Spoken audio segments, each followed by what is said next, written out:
هێوار باش بینەرێن هێژا و خۆشتوی بینەرێن بادینان سات بینەرێن نێوارە بادینان خۆشحالین چارەکە دیەمۆین گەشت نەفێک و دوو ژبۆی پێشکەشکردنا بەرنامە هەوەیە ڕۆژانە هێوارە بادینان بینەران وەکوی نەزانم کە بەرنامە ڕۆژانە تێتە پێشکەشکردن و ڕۆژاژی دامڕادوی میێوان دایرە کەسانێکی یان چەند کەسانە بۆ یەکلڤێری گفتوگویەک بێتەکردن چاو گفتوگووە یا گرێدایبی ڕۆژێوە یان ژیا گرێدایبی بزانین و زانیاریان میێوانên میان ڕۆژێ بۆ بەتەر خزمەتکردن هەوایان هێژا و خۆشتوی ئەڤر و کامڕابووینە میێوانداریە دوو مامۆستایان زۆر هێژا مامۆستا جەمیل خەدەر بەرپرسێ ماڵبەندی شنگالە یەکەتی نیشتیمانی کوردستان و مامۆستای زۆر هێژا سیار بامەڕنی جێگرەیەکی بەرپرسێ ماڵبەندی 4 یەکەتی نیشتیمانی کوردستان لە دهوکێ بابەتێ مە ئەڤروکە ئانەیە خودی دێگرێدای بیتەن بابەتێک و دوهی هاتیە گەنگەشەکردن و هاتیە دیارکردن بۆ دنیای ئەو ژیە ڕێکەفتنە یەکەتیان نیشتیمانیە کوردستانی بوو دگەل بزاوا گۆڕان ئەم دێ بەحسێ هەندێکین کافڕێکەفتنە گرنگیاوێ چ بوو گرنگیاوێ بوو جاماوەری کوردستانی چ بوو دێ چ ڕەوشل هەرێما کوردستانی هێتە گۆڕین بهەبوونا ڕێکەفتنەکە هەوسا خەلکی هەرێما کوردستانی چەند دڵچافەڕی هەندەیە کو نافماڵا کوردی ببیتە ئێک و کورد ببنە ئێک دەنگ ئەف پرسیارە و چەندین پرسیارین دیێن وەکیڤا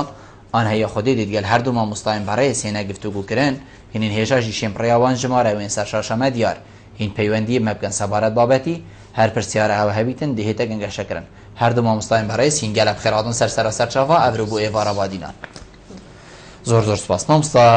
جەمیل ئەمێ جەنابەتە دەست بکەین بژین گرنگیا ڕێکەفتنە ناوبەینە یەکەتیان نیشتیمانیە کوردستانی و بزاوا گۆڕان ئەوە کولدوهی هاتیە ڕاگەهاندن بوو جەماوەری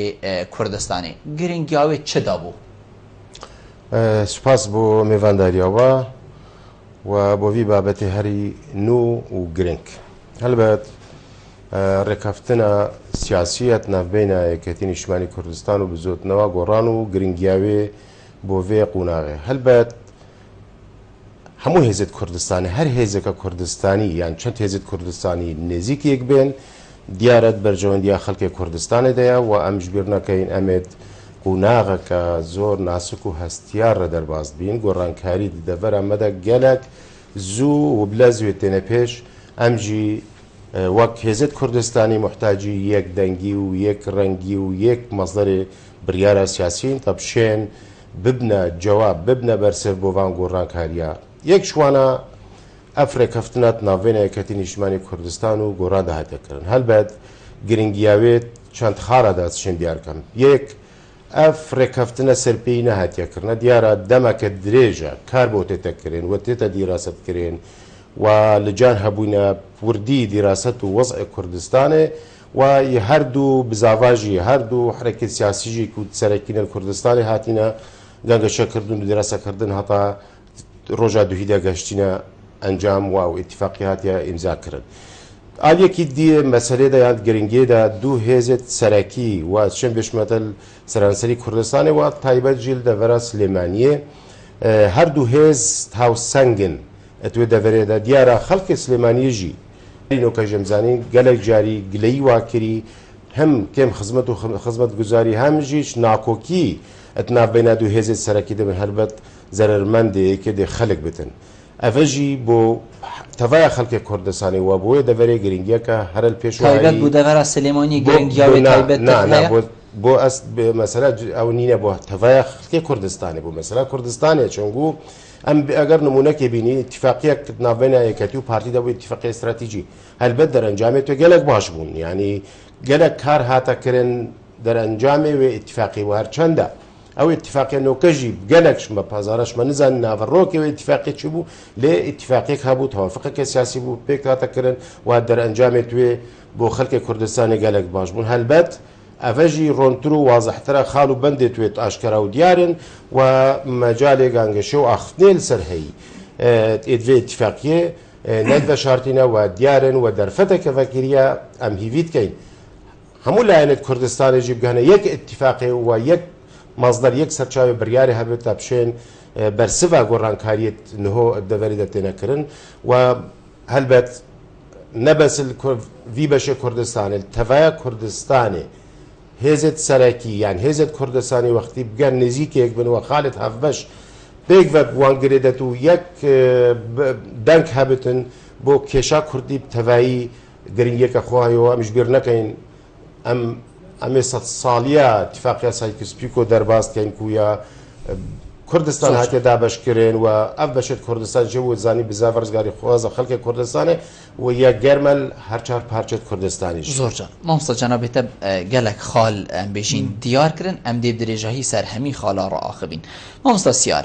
ایکشوان خالا اوکو یعنی بو من بوجهه بسیارا ایکی اوکو ادبیتن هکرمه بسیار الهر کرده هی کربایان هر هیزا کلانه که سیاسی دبیجتن مدوید ام ناف مالا کردی ریگ بخین هزولان سیاسی بگهنه ایک پینگاوا ایکی وکو یا دیارو کو هاتی آشکرا کرن او بکو ایکتیان اجتماعی کردستانی و بزاوا گوران او ناف مالا کردی بجین تاراده که گهانده ایک بیت قاعده جماوری حزباجی زوربه واند بیت زوربه ادگل بیچنی دا بیتن کو ناف مالا کردی ایک بیتن لی بوچه کرتو سحک سر آست بالای هندک حزبا بدلگرانن کو ریکفتن چه بو و تمام دم دوکی مگوتی برینو که گلیاوه چندی هبو کو ناف مالا کردی ایک نینه وید بیتا لیک کرن همیب گهن ایک و مالا کردی ببیتا ایک بچه راد گهینیتن سپاس براستی مثلا گرتنی که گره که گرنگه جانا گله مدا دیرو که ده مثلا گرتنی لاپرین خباتا گله کرد گرک جارا بحثی هنده که دیگه کو به اتفاقی هبویا او به اتفاقی بویا اگر هنده کو گله من نگهیتا چه مافن خوین روا هر سردمه که بیت لی او مثلا گرتنی ام بینین برین ها بو نمونه وقتی براکوژیه دا ما گلک ضرر دیت التجربه ما کردستان باشور لی پشتی اتفاق استراتیجی ما گلک فایده دیت هر دو آلیا شارع دوزا گلی کرد راست رنگ هندک لی هبیت السر مسئله هندک آلیاتا و هندک شراکتا کو عدالت دانه بیت الویدر که لی بشويه كي جشتي قليما دوزا قليما مفايا كي قلك جيوار قرت يعني بو ورشرخانك شنطو ايكي ورا وحتاكو بلا بيجين بشتي براكوشي او نخوشين ما بين ما ومترويدين ما بين يكيتي وما بين غورانجي بشتي بستو بنجا حف بونمونا براستي او كيشو بقراو بكيش واعلام مضاد به تكرن وناتبائي بيدا ببيت اگر بیت اگر هندی کو تا پلان کا ایک پلان نبید ایک خطاب نبید ایک بوچون نبن هزا تا التمی بواردا هزا کا پرتو بلاوا ناف خوی بوتا ازمه یک چید بیتر در بی ولاد ازمه چید بن اوین برجواندی گلت هین براستی اوجد کمنا حالتك كو اف ولاطي جرتي نبيتو ام محتاجي ولاطي ام محتاجي جهك ارام تدابيت جبوهن دربازبونا هندك برجواندي معنى او الفيدر كي كو جرتن نخير هر اجرتنك شي بيت ما بين ايكتي بيت ما بين مو غوران بيت ما بين مو بارتي بينها او اتفاق استراتيجي وحتى كنا هاجي هشتا مايا ابد جي هندي يكو ام بيجين نخير اف ملتا تنانت بيجرتني ديشين جلك جيرو جرفت تخو شهر او تشبيه مادام او هي وما استفاده لي بوشي او خاطر تشبيه بينين فرقه وما في جلك كسايا ما في جلك كسايا اولا نسجن بيجمتكو ما في داغير كرت كردستان نينا كو ملتي مي جرتي بيت رانجا جلك البن بردا داغير كرين كردستاني أظاني أفروانجا هبيت رنجا خلقك هشتا باشماوي داغير كريت بري نهال فيدر كيبن مصالحتوان اقتصادي ها برجوانديتوان نخازن اجرتن هبيت رنجا بوانجي يخرب بيت رنجا هندك بوچون حزبايتيه متمانه چه نكت يعني امجيش بير نكن كود تاريخ ما ان انتخابات ني یا شورشانی یا کردی دال کردستان باشور پشتی 75 براستی گلک سرفرازی و سرنشیوی تیدا چه بون گلک نخوشین براکوژی و افانا تیدا چه بون معنی او کو احتمال حتی کنو که گلک برین نهاد بنسارش کرن گلک اگرتن آن نزیک بون الاکودو بچافه که گمان بری خدنه لی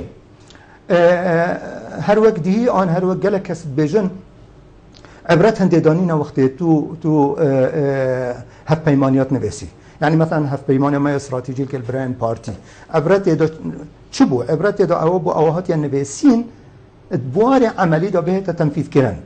لێ ئەو چ هاتە نوێسین و چ نەهاتە نوێسین چ هاتە تەنفیذکردن چ نهاتە تەنفیذکردن ئەبە پرسیار کێدیت کێنەدیت ئەبە پرسیارە تاکە ئینسانێک کوردە البازاری الشارعی الأحزاب بێندین هەر کەسێکی هەر مکونێکی ما هەر حزبێکی هەر ئاینێکی هەر نەتەوەکی لێ کوردستانی جیت بەلکل دەور و بەرێ مەژی بۆیە پرسیارت کرد و ئەف هەرپەیمانیەت کی لێدا ئەفەژی نفس حالەتیە لێ تشتێ گرنگ هەر وەک کەکە جەمیل بەحث کردی ئەف هەرپەیمانیە یەکەمین جارە هەرپەیمانیە کە ڕوون و ئاشکرا و پێش چاوێت جەماوەری تێتە خواندن و تێتە نوێسین ئەف هەرپەیمانیە پشتی قۆناغێکی بوجدابڕانێ الگەلهێزەکە بەری نەهات نافێکێتی نیشتیمانی کوردستاندا بوو ئەڤەنی نەتۆ بێژی یعنی هەر وەکی هەندە جارە تو چێ بێژی تو گەلخۆ ئاشت بووی تو الگەل وان پەیام تو تەدوێت ئاش بی تەدوێت ئاش بی الگەل وێ سۆزێ ئەوە تەدایە گەلێخۆ وێ وعد و پەیمانە تەدایە گەلێخۆ ئەفجا ئەف سۆز و وعد و ئەڤە هەمی کەسات گریت ئەڤروکەت هەمی هەزبادا زۆر جن مامۆستا جەمیل جنابێتە بەحسی هەندێک کرد و هەروەسا مامۆستا سیاریژی یعنی اتفاقی استراتیژیانە بەینە ئەیکەتی نیشتیمانی کوردستان و پارتی دیموکراتی کوردستان الوی دەمێ چێ بووی خاڵێ نوێ دیار نەبوون یعنی بیتن زۆربەیە خەلکی و حتا سەر ئاستێ سەرکردایەتیشی بیتن هەمیە ئاگەهداری سەر هەندێ نەبیت کا چه هاتانە بیسین ئیتیفاق مەل سەر چ کرد لێ ئیتیفاقا دوی هاتیەکردن بوو دەستگان ڕاگەهاندنێ گشتی هاتە خواندن و ڕوونی هاتە ئاشکراکردن و ئەمل سەر ئێک دوو حتا 10-20 کات چەندن ئەم گەهشتینە ئێک و دوو ئەمێ کار سەرکەین بۆ من هەکرد تو بەراوردیەکی بکەیت گەلوێ بۆچی خەلکی پێخۆش بوو زۆربەی خەلکی وی دەمی پێخۆش بوو ئێکاک و چ ژێ نازانن چش خاڵێت وێ نازانن و پێخۆش بوو و ژیانژی خۆشی داپڕێبەت چوو بۆچی پێ نەخۆشە یا بووتە خاڵ ئێک دوو سێ و 10 دیار کرین و بۆ چۆنە هەندێ هەبیت و ژیان ئێدیدێ کە بیتەت ماتەرسیەدا حتا بەلکو بەحسی هەندێکی بکەن و دوو ئیدارەی دێل دووهی دەست بکەتەوە جارێ ئیتیفاقیە استراتیژی ڕاستەخاڵ و بەندێتوێ گەلک خەلکی کێم بزانی یعنی ئەس بۆ یەک شوانم کادرێکی یەکەتیمە من نزانیم نەدیتە لێ پشتی شەڕێ نافخۆ ئەو نێزیک بوونا پارتی و یەکەتی ڕەوشێک دیدا کوردستانی شیان حکوومەتە یەکگرتی چێکەن چیان پەرلەمانێک یەکگرت چێکەن چیان بە سەنگەرا قایم بکەن بەرامبەری دژمنێت هەین چیان کوردستانی ئاواکەن شکلێکی ئام دەرئەنجامێت و خەڵکێ فایدە بلا نزانتن بەس یە مستەفید یە قازانجکردی خەڵکی کوردستانی بوو و لەومانژی خەڵکێ پێخۆش بوو اتفاقیات دوهینێ خاڵ و بەندێتوێت وازەحن و وەک مرۆڤ تخونێتن خزمەتە خەڵکی کوردستانی دەنە یعنی تشتێک مەسەلێت حزبیت يتصرف تيدا نينن بو نمونات شنو نمونا بو تبيش مثلا شر نافخو حرام كت هر نافخو قال لا ينت كردستاني اري كردك هاد فيت شر كرد شر كردي بكتن كردي بكوجت افا ايك شوانا وايا مس نمونا شفافيت امت غيرانك داريدش قلي وغازندش حكومتها متنا كان كو شفافيت فروتنا غاز ونفط دنينا ومعاشات نينين وشهواتت وشهوات يعني شتكي مبهمه شتكي نديار ليره وقت ببتدا مزراويك وطني دا مزراويك كردستاني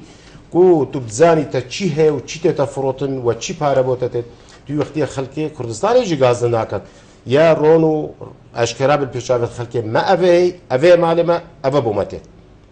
او قازنجا يعني استفاده خلك كردستاني ده مسألة حزبينينا مثلا لا مركزيته يك شلون خالو بندا لا مركزيته باريس جايت ما قليتنا كان سليماني قليت بيش اهتمام من تاكر و دهوك اف دهوك او ام خلك دهوكين اسهر شي يعني سياسي بم مدفيت اس خدمتها باجر خب كم وحقي مني مشروعه اتزانم واقدارم حصا دهوكي اگر تو براورد كالجال سليماني وهوليري حمو صلاجيه كم بوا غدر الدهوكي ابو سر الراي بيجين كل دروازه وانيان بيجين غدر الدهوكي واس سنور شرعيه في دوري غدر الدهوكي بوي مثلا مشاريع وخدمات وزاريه بدهوكي اتنكرن تو براورد كي يكتين اجتماعي احتمال زياتر السقله خط اختصاص سليماني بارتي ديمقراطي كردستان شكل هوليري خلك دهوكي باشا مش محافظتي شبكت الوقت اللي مركزيات هبتن ام هنجي وي غازدن ناچينش حكومتي يا سروكاتي حكومتي بكن ئەو دەسەڵاتی باشەبێتن دەگازش حکوومەتان خۆی لۆکالیکەن یا خۆجیکەن وا منافسەش دەچێت کی بشێت بتر خزمەتا خەڵکی خۆ بکەن دەرەنجام ئەندی ئیسیفادەکەین قازانجا خەڵکی کوردستانی دەیە ببۆرە یەک نقطادیمەوەی مەسەلا یەک خاڵادی گەرەکە گرنگ هەتا نەهۆژی هەتا vێگاێژی نە پێشمەرگە نە ئاسایش نە پۆلیس نەبوو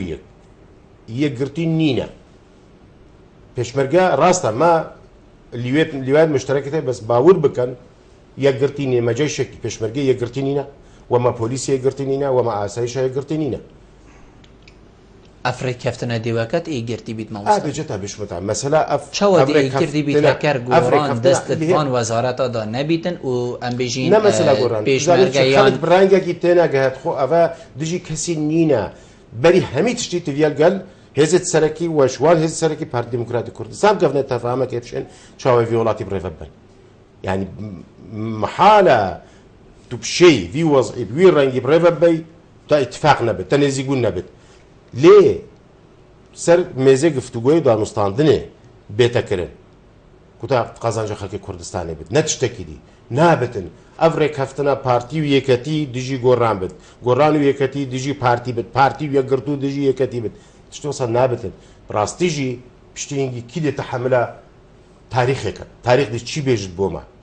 ئەدوان کاودان و گۆڕان کاریەتنەوە دەچێت بن زۆرجان هەموو سەدە بە هەردوو پەیوەندیە وەرگین برادر شمێژە سەر هێلینە کاک بارزان ئێوار باش سەرچاوید من زۆر سوپاس بەخێراتی هەردوو میوانە خۆشەویست دەکەم زۆر سپاس من قسەم زۆرە لەسەر ئەم ڕێکەوتنە بەڵام من حتا بتوانم بە کورتیا هەردوو میوان تشکامیان وەڵامم بدەنەوە من مەمنونیان دەبم سەرچاوید من ئەگەر ئەم ڕێکەوتنە لە خزمەتی خەڵک بە گشتیا بێت بە باتیانەوەش وەکو سەرکردەکانی پارتیە لە بێگەرە پێتەر نابێت ئەگەر ئەم ڕێکەوتنە بە گشتی بێت کە بادیانیشی بگرێتەوە و دۆچیشی بگرێتەوە ئێمە دەستخۆشیان لێ دەکەین و پڕبەدرش پیرۆزبایان لێ دەکەین بەڵام ئەگەر لە بێگەرە پێتەر نەبێت بەڕاستی ئەمە وێرانکردنی خەڵکە بە حزبەکانی یەکێتی و گۆڕانەوەش کە لە بادینانن من پێکترش بۆ هەردوو میوانی بەڕێز پارتی زەخت لەوە دەکاتەوە ئەڵێ مەحاڵە دکتۆریۆسەر بێتەوە سەر پەرلەمانە و بزنەوەی گۆڕان و یەکێت نیشتمانی کوردستان لە ڕێکەوتنەکە سەختیان کردوتەوەەوە لەبێ پەرلەمان کارا بخیرێتەوە دکتۆریۆسەر سەرۆکی پەرلەمانەش بێت یعنی ئەمە وەکو ئەرگ و عەسمان ئەم جیاوازییان هەیە ئەبینین لە کەناڵەکان ئەبینین پارتیەکان و پارتی تادی دەکەن لە بێگەلایە پێپەر نابێت کارێکی ترمەش بۆ هەرسراوەکانی بزنەوەی گۆڕان لە بادیانە بۆ یەکێتیەکان لە بادینانە ئایا لەم ڕێکەوتنە هیچ تەسەردێکی لە بادینانە پەرزار بوو کە گۆڕان وجود نییە سەرۆرە من بۆ برادران یەکێتیاڵم کامی سەرکردێکیان من بەندێکیان لەوێ پەرزار بوو کە بەیانی ئێمە خەڵکی بادینان تۆزێک دڵمان مطمئین بێت کە بڵێن بەڵێ احتیمام بە خەڵکی بادینانش ئەدەن مەمنونی تەمە زۆر زۆر سوپاس کاک عەبدوڵڵا ئێوار باش دەستی گەشتم سێدە ئەلۆ ئێوار باش سەرچاوید من خێرەتتون هاتوو بێگۆنێ دەکەم مەمنونی تەمە بەێ زێرە من پرسیارێک پێ هەیە سەبان کوبوونت حەزبە بەێ بەێ بێرە پرسیارە بە هەراقوت هەنگیا کوبوونەت دێ هێناکردن ئەڤە نەکۆمبوون بوو ئەڤە لێک نێزیکردن بوو کاک عەبدوڵڵا دوویچی بووی ئەڤە نەکۆمبوون بوو ئەڤە لێک نێزیکردن بوو ئێگرتن بوو حتا دیمای سەر هەندێک خاڵ ئەڤە کۆمبوون نەبوو بەێ بەس حەڵەکانگە ئەس ئێک نەگرتنە دەتنەوە نادۆبیتن ڕاستی ئەس خود بێژم ئەگەر ئێک نەگرتنە ملەتی کوردیش هەر ئافریقەتن مەسای کردی کۆ سەر ملەتی ماوەتە بەسەندکردن و کوردستانەکەرە 4 سال حەڵەکانگەم دەوی دەستداری بی بوو چەند خونۆکەینە ئێک مۆچە فەرقۆمە بین گۆڕانی پارتی و ئێکەتی هەیە ئەم هەمی کوردی هەیە وڵاتە بەڵام نەیلنا وڵاتەجی دەسمات ئەوە دوی چێ بووی کاک عەبدوڵڵا دیتناتە تشتێکی باش بوو کوردستانی بوو خەلکی کوردستانی لێک نێزیک بوونە دوو هێزا دوو حەزبات تشتێکی باش بوو یان خراپ بوو والله بو باشیه دەستخۆشی لەوانەت کەین مەهەمیەتی خوکیانە لێک نزیک ببن بەسە خەلکێکرد کەوی دەبوان قەیراناداژ و نەخواست مەستەقیر زۆر زۆر سوپاس بووتە کاک عەبدوڵڵا مامۆستا کاک بارزانت بژیتن وڵا هەکەر ئەف ڕێکەفتنە ئەو بیتن کو هەرێما کوردستانی بشێتن سەنگا خۆل بەغدا بزەڤڕینتەڤە ئەڤە تشتێکی گەلێکی باشە هەکەر ئەو بیتن کو بشێت سنوورەت ناوبەینا دی گەلا ڕاکەتن گەلک ئەفە تشتێکی باشە و ئەم دەستخۆشیێ لێتکەین هەکەر ئەو بیتن و ئێکەتی و گۆڕان بشین پتر ئیحتیمامێ بدەنە لە ئەنگرێن خو دەڤەرە بادینان وڵا تشتێکی گەلک باشە لێ هەکەر ئەvە نەبیت ئەم دەستخۆشیێ لێ ناکەین و بلا نەکرد بە ئەvە تشتێکی خراپە توت بینی و ئەفرێ کەفتەنا چێ بووی دێبیتە ئەگەرەك سنوورە دێمەحینیتن ناهێلیتن دیگەڵە نابیتە ئەو خاڵە ئەوەکو ئێکەتی لێ تێنە وێرێ لێ تێنە تێپەڕاندن و هەمان دەمدا ئەم بێژین برادەرێن پارتی لێ تێنە تێپەڕاندن تو بینی و دێ ئەف سنوورە ڕابیت و دێ پتر خزمەتە خەلکی کە دێبیتە ئەوکو هەیبەتە کوردال بەغدا بزەفرینتەوە وەک ئەس تێگەهشتیم ئەف ئیتیفاقیە قەت یاوێتێنینە قووەتەکە دی زلهێزەکەی تو چێکی بەرامبەری ئالێکی ئەس پێچەوانت بینم ئەس بینم دەست پێش خەردێ بینین گەل هەموو حزابێت کوردستانی و ئەم شین بکارین هێز و سنگاخۆ هەبێت کە لە کوردستانی دیوان زوروفاتە مەسەلا بەغدایە بەرێ خوپێ گۆڕان گەل پارتی خلافات گەشتە چی دەرەجێ ئەمل بەغدایە بوون فراکسیۆنێت وان حزبا یەکدەنگ بوون قووەتێک بوو بۆ هێزت کوردستانی بەغدایە ئەدوان زوروفێت چۆیدا و نهۆژی ینی برنێ خۆ پارتی ئێکەتی گۆڕان چو قتل و ئامایەک و دوو نەکیرێ خلافاتێت هەی اختلافاتێت هەی خلافاتێت سیاسێت هەی بیر و بۆ چۆنە جدایەت هەین لێ مەسەلا نەتەوەی مەسەلا وی وڵاتی ملت کەسیشما قبول ناکات کەسی قبول ناکات و دژی بەرژەوەندیە ئاما وی وڵاتی و وی ملەتی بخابتن لێ خلافات و وجهة نظرێت مختلف دەهبن تاکید مەسەلا کەسێک گەلوێکی نینە ئەvە بتە دەرەنجامێ جارەکە بتە دوو ئیدارەی ینی دوو ئیدارەی ئەم خۆ چار پارچە هیوان پارچاژی هەرێک جیەکی بکەینە دوو پارچەمە چی کرد کەسل گەل هەندێ نابێت و ئەف ئیتیفاقیە بۆ هەندێ نەهاتیە بۆ جارەکە دی ڕێخستنەوەزی هەزر هەندێ تێتەکردن و ئەف ئیتیفاقیە دەستپێکەکە بۆ دوو ئیدارەیە عنی دوی حتا vێگاڤێ چی بووی بیتن گەلک ڕاگەهاندنەدا گەلک ئەم بژین چاودێرادا سەرکردین هێزولانە بۆ چۆن بۆ هەندێ بریەک و دێ دوو ئیدارەی چێ بیتن لێدوانن جدا جدا باشە لێدوان فێسبوک نویسێت ئەعلام تەلەڤیزیۆنێک تشتێکی بێشت هەتا هۆ تشتێکی وەسە نەبووە کورد کرمانجی اون بيجي مثلا بارتي كبارتي موقفك الرسمي في رنجي جوتيا دربريا دجي اتفاقيش نوستيايا جاري وقت بتخوتو مبادره ودس بيش خريت يكتي وجوران يعني او قياده بتشوكيا او تشت كان ديشي بتن جاري دهيات امضا كرن تشتك لي بيوازحنا ليه خالو بندتوي خالو بندتوي برجونديا خلق كردستان ده وتشتكي خلافي برجيك شوان نمونه بو تبين مثلا كركو خانقين شنگار كردستان بزفر سر كردستان وسنورة كردستان بين تثبيت كريج باشا ام همو في تشتي بيجون خلق كردستان اري افا بيچواني برجوين خلق كردستان زور چيتنا زور ما مستسيار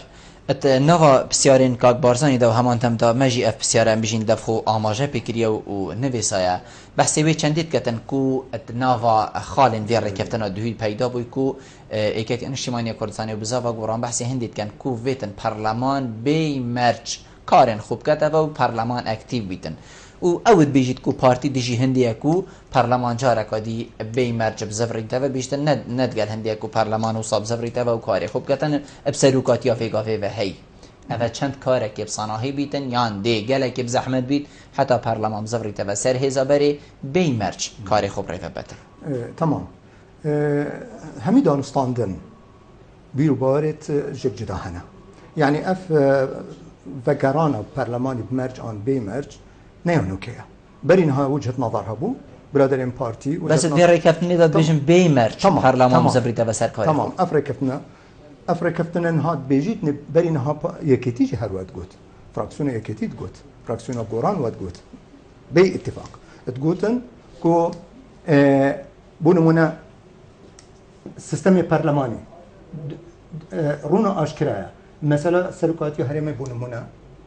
كوچايا مثلا سلوكاتي هرمي جدا يعني دوی رکفتن دوسا دیار کلیه کو سلوکاتي پارلمان نوا پارلمان دا سلوکاتي هرمي نوا پارلمان دا بیت هل بجارتن کسی ای که سلوکی حکومتی بیتن همی بریار بدست او بیتن اكش خالن فيدر كي او برلمان نها هاتي هالوشاندن الويدر كي بيش شوف الدنيا الخراكي وفكرت ذا بحالتك طبيعي اذا داخازك كونك بس حسبيه داخازك الشرعيه داخازك حسبيه دربي ولات بل دربي ولات حتى شوف ديرن ولاتن دربها و چند زانن کو ایرو مثلا پارلمانی بهتا پیشل کردن معنی اوت هندک پرینسیپیت یت هاكل بجم بفا الديمقراطية البيش شافت ولات درفة بيشيل كر متمانة كيم بيت الدرفة حتى في قافي كيم نبوا بجم الدرفة النكوان النكمجي أفريكا كيم بويا معنى أو خباتات أو صالين خباتات يت شورشي وإيرو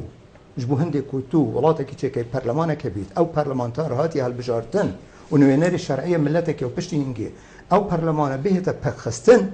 حتى كو إيرو أنصروا كي برلماني كار نكت أفهمي جهة مناقشة وجدالة وجهة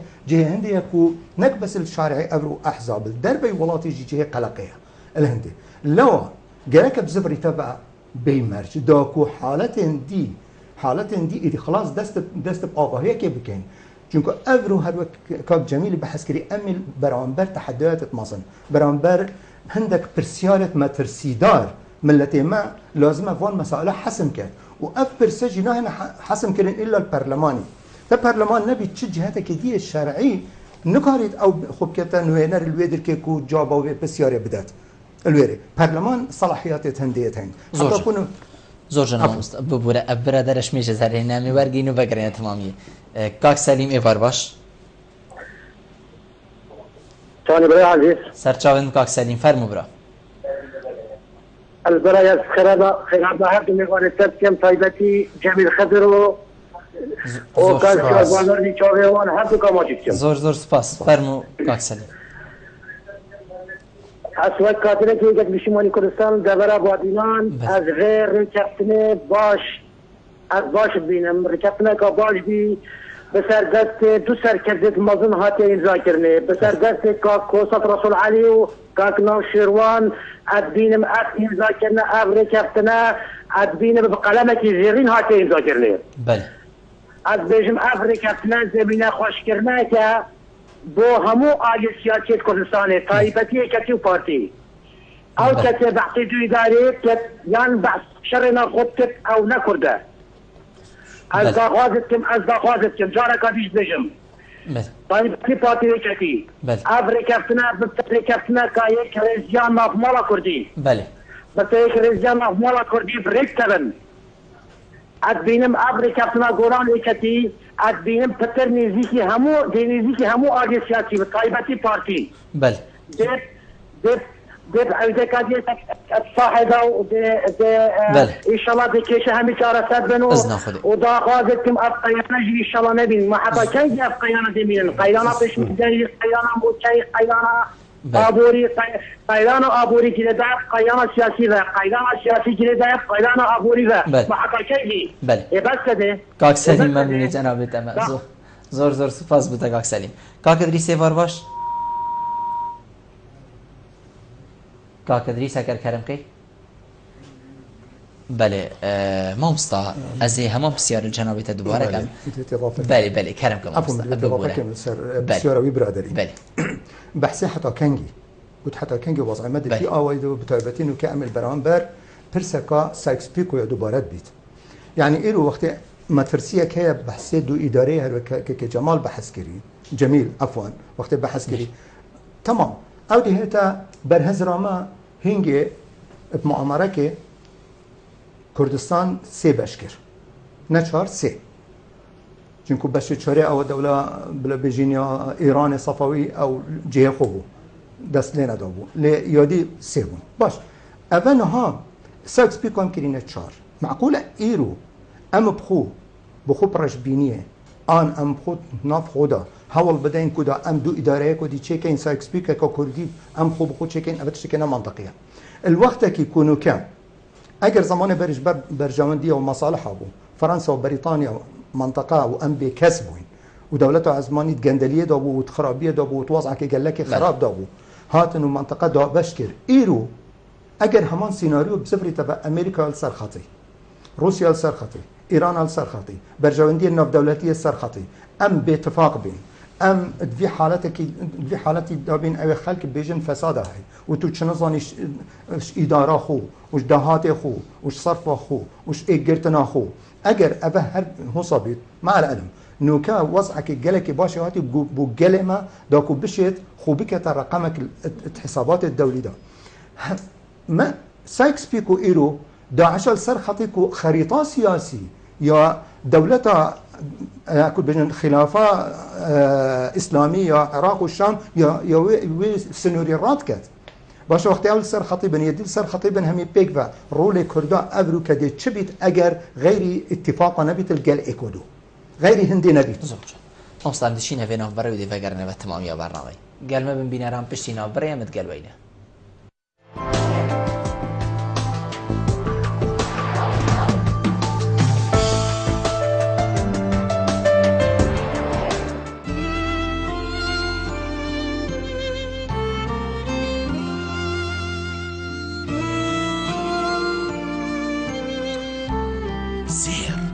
بركته همي مالايا وهفاله همي دلايا واقش كردن وششتن از هزري بوناكم جبركو باشترين جور ابجيه temizliğin ABC'si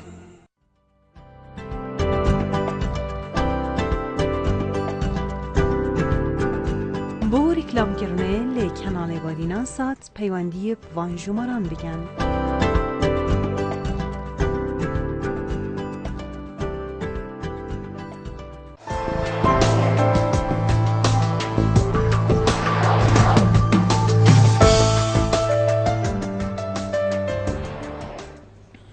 وەگەڕانە هەبوو تمامیە مامۆستا جەمیل بۆچی ناوەڕێ کەفتەنا دوهیدا چێ بۆ یایەکەتیان نیشتیمانیا کوردستان و بزاڤا گۆڕان بۆچی تەئکید گەلێک هەندێ هاتێکردن کو ئێکش خاڵێن هەرێ سەرەکیین vê ڕێکەفتنێژی بوو و هاتێ دیارکردن کو سیستەمی هەرێما کوردستانی سیستەمە پەرلەمانی بیتن سەرۆکێک بێتە هەلبژارتن ناوا پەرلەمانیدا سەرۆکی حکومەتێ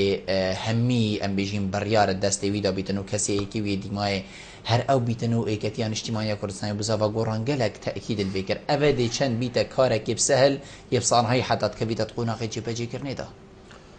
ديار الدنيا حموية يعني مسألة سيستمات حكم رانية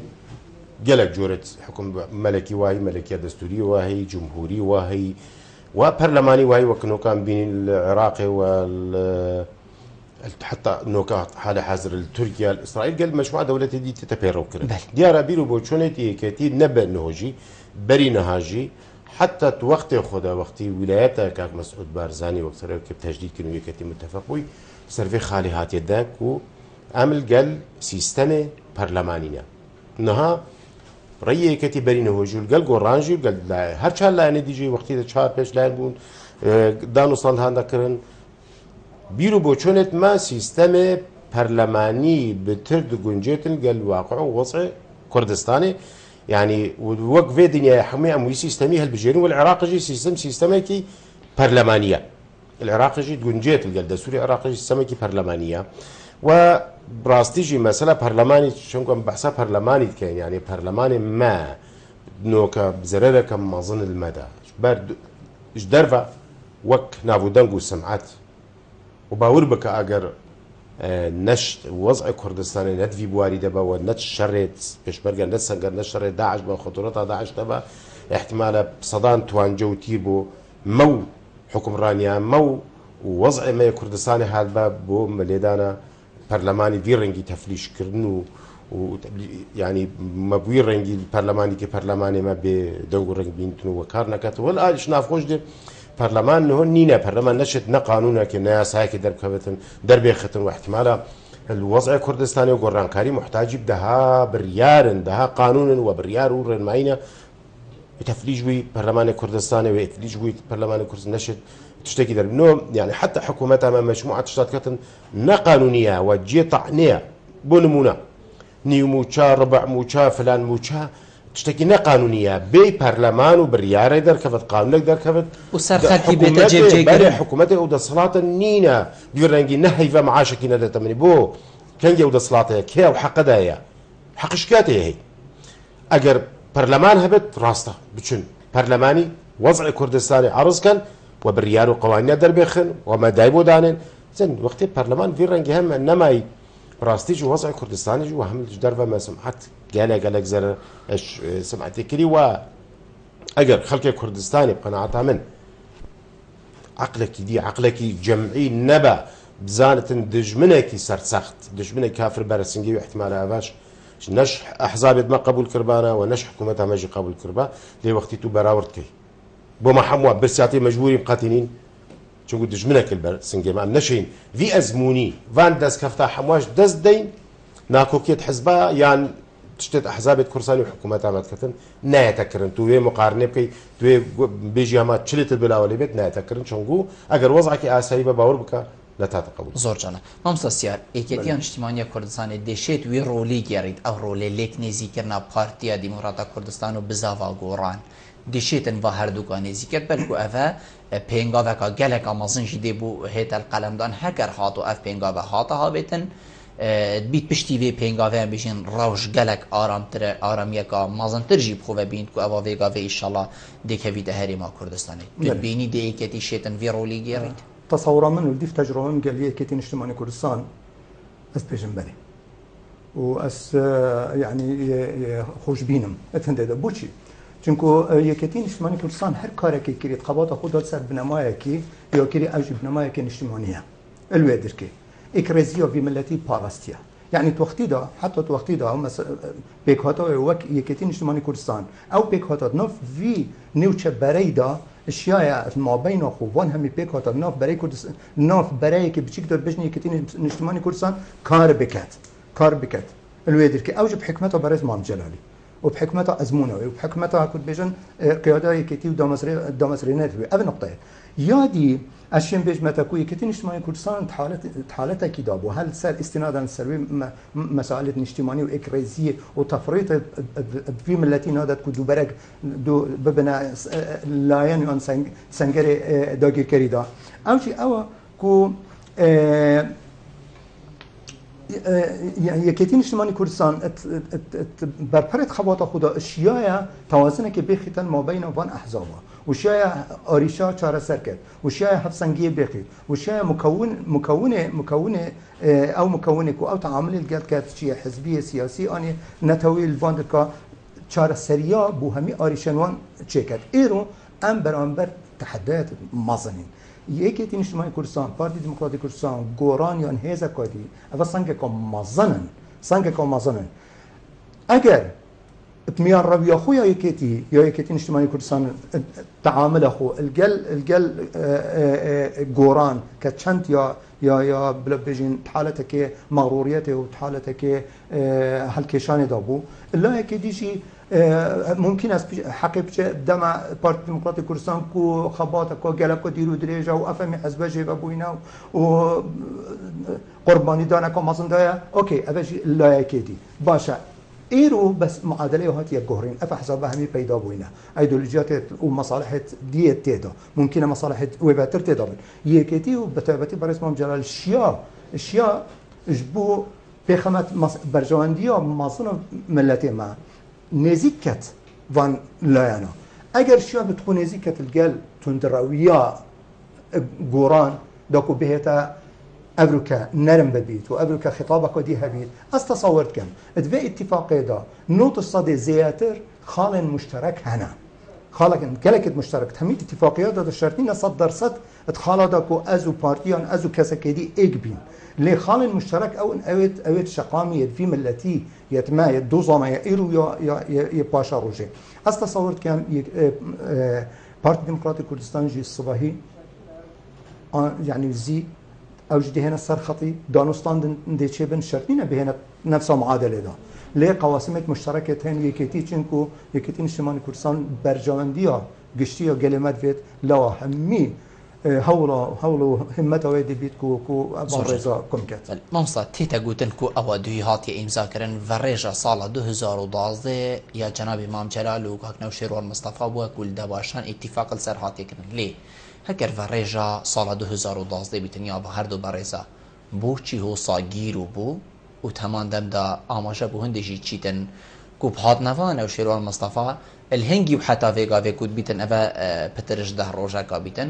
پتر کارل ڤا چەند ڕۆژال سەر vê ڕێکەفتنê هاتیەکردن پتر کارل ڤا ڕۆژە سەر هاتیەکردن یان ئەوەل ساڵە 2012 کارە سەری دەکردن هەکەرن ساڵە 2012 ژی بیت بۆچی هۆساگیر و بوونە بخۆڤە دیت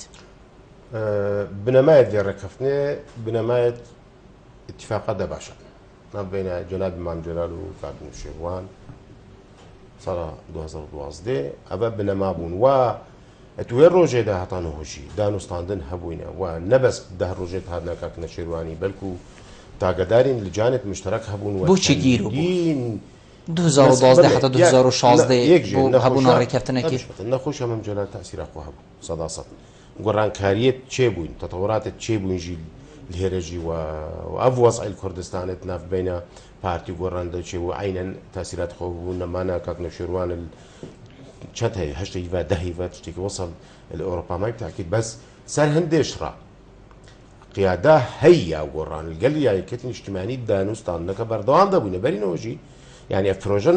نادر انجام ده رجع براستيجي وبرينوجي او لجانب مشتركة تشكرين قالك جوان خاله هات برنامج وانه چهار قولي و پنج قولي دبون اف خالد نهم بيجين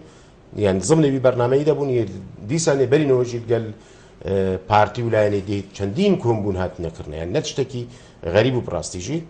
بس تاكيد بيشتي هات نكاو يعني حاضري بو هات بكرن خلاص بو و هات نكاك نو شيروان لمسات اخيره وكيد بيجدان نسر اتفاقي وهذا امضاء كرنجو كو براستيجي يعني داز دوباره ديكم سربيه في اتفاقنا هاتي كرنا يعني نكو تشتكي طارئات بوضعك معين هاتي كرنا لرنجامي دراسه كباشا بوضع كردستاني وقناعات احزابت ما كو افا ريكا كار خوشكرا بو همو لانت سياسي كومكت وبغنيك وببنا يعني ببناء حكومتك النموني براس تيجي امنهن حكومتك النمونيين مع حسابات ما درس درنا كفتن تعاملها من حتى قال دولة الدوروبر ما او توازن رانا قرت يعني قال عراقي مشاكل ما قال عراقي قال ايراني زوجنا في حق في يعني حق بو لو ما مقليمات هنا ببدا درفتك بو درجها بتفكرن زدت لاني سياسي امشين ازمونه كيدي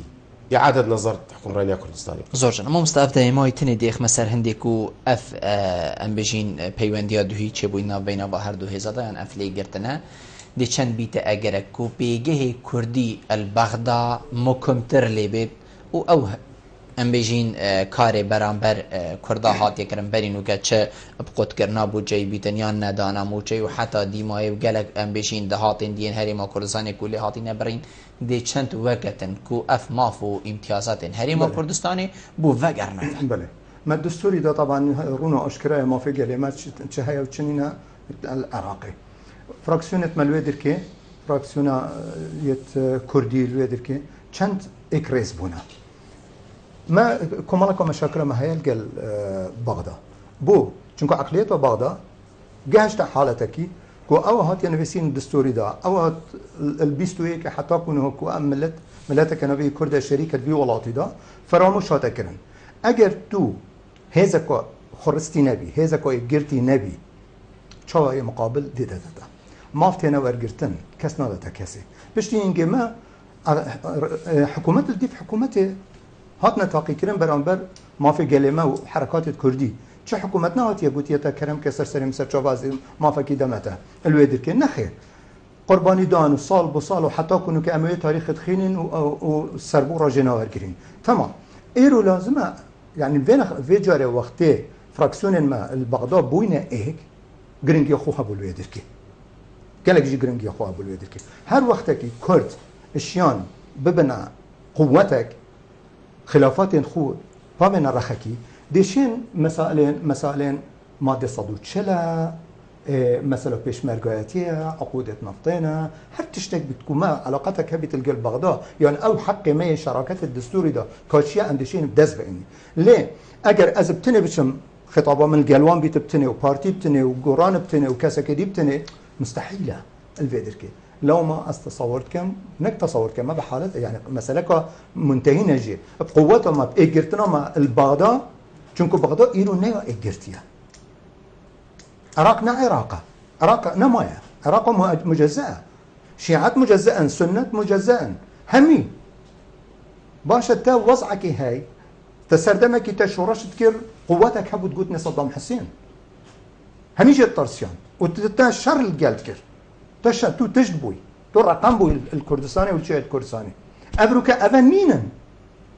وبشتغانية دولي مينا وإرهابك هاي الفيدركي داعشك هاي إرهابك هاي بوتا أبروك بوما بخو هكذا بيجن شانسك بوما شانسك صبي داعش خلاص ببيدي توشكي برام بريفان أهمية إيه جرتن جلق جرنجا أو إيه جرتن همي ما في خو الشيء بجمة الدست بين هيج نبيت توشي حدكي إيدي داني زور جان ما مستعف إيه جرتن هدي چند بيتر خوش كرك بو ريفراندوم ودانانا دولتك كردي زاني مثلا ایک بندك وهاتي خالق وهاتي دي مثلا رفراندومي چاپ چی رنگی بیتا کرن و دی سانیم زفرین بو پارلمان کردستانه چونگو براستیجی پارلمان کردستانه تمثيل إرادة خلق كردستانه كت مثلا نابت يعني بيكتيب جدا بيجتن بارتي جدا بيجت قران هذا مسألة كمصيرية قريدة مصيرية ملتي كردفا يك دو قال حكومتها مركزي اگر ما في ما دولة بون رفراندوم هر حمو ما فكي طبيعي ما فكي سرشتي خلق كردستانية ليه بشر نا دانوستاندن گفتوگو بزخت دولي يعني عندك مسألة بريت اشتيجي حد من خوشرنينا هر مسألة شريبت ليه براستيجي في ضمن إرادة خلق كردستان حموي بتن تاك حزبك نا بارتي بتنت كارد بكتو نا اكتيب بتنت كارد بكتو نا قرام بتنت كارد بكتو بلكو يقرتنا خلق كردستان وايه تمثيله وكان شيء يقرتنا دي بيتا اجرك كوري خوشكرك بيتن بو فان خالن ماغوتين اف يقرتنا في قبل اكيد هناك ديت يقرتنا يعني مثلا في اتفاقياتك نافيناس بيجمت نافينا يكتيو وغوراندا بو هناك كدي بتشتن زدت لانت كردستاني وبتايبت بارتي ديمقراطي كردستان بيغ وبغنا صيغتك واتفاقك وشرنيه صداصه صالحه متفق بن ليه تشتت مصيريه جريداي مصيريه ملتك كردفه جناحها بو احزاب كردستاني خلاف سرهبت وجدارك هبت اگر تشتت ناخوي عندك تشتت شنو براستيجي ام هرد بيجين تبايي دي ما جهنت مراده تبايي دي ما جهنت معفت ما وهيج خلافات ناكوكي مناجه ان نكش ما بتنه تشيد لاينك سياسي بتنه نشتن فان ما فدست بركة براستيجي زوج ام حمول قال هندينا خونك ابو محمود كس هي تاككي كرت هي كردستان كسب خنفت تاككي كرت هي خونب على كردستان فني بس باورناكم حاله تشتكي وصاحبتن اگر خلقك نشا صاحبت ليه ري كي جوان ري كتب كي جوان ري كدي شيء كوتك واعلان كلن يعني ري خوش كي بنمايت واستفتاء بنمايت ويصير بخويت ويتو حاضر كي وامادكي طب شيء قهيوي هناك وإعلان دولة زوج ما مصدق من برف ديما كيف شو ما مستسيار هكذا بيفا كديما يبيت كرت في شيء كرم بيفا ديما يسجل قلم مسألة دولة بنيان مسألة ريفراندوم الهر هناك كيون الهر سردمكي أجدي خويت هين أكو بيجن آلية أخويا هاي يعني قالك جورا مرفا آلية دولة بنا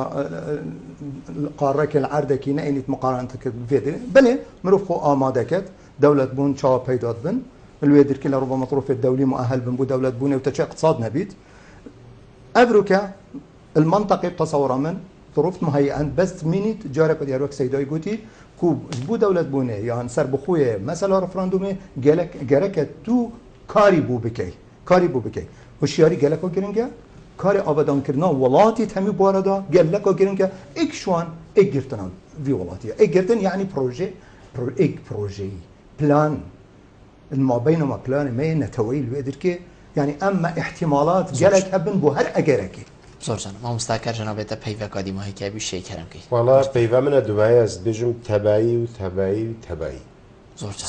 زور سپاس بها هر دو کام مستایم برای کوین میفهم بونگل ما رو نشتن گل هوا جه سرفرازیه زور سپاس ولی مینرن هجا خوشی بی چندیم گشت ندیمو هیکا خلق بکره برنامه هوا روشن ایوار بادینان هیوید که من مشیم پیچک خدمت هوای هجا کین دمن ده هادی ده پتر حتی موینو خلق کادی جر چف دیگه خدای مازن دابن خاطره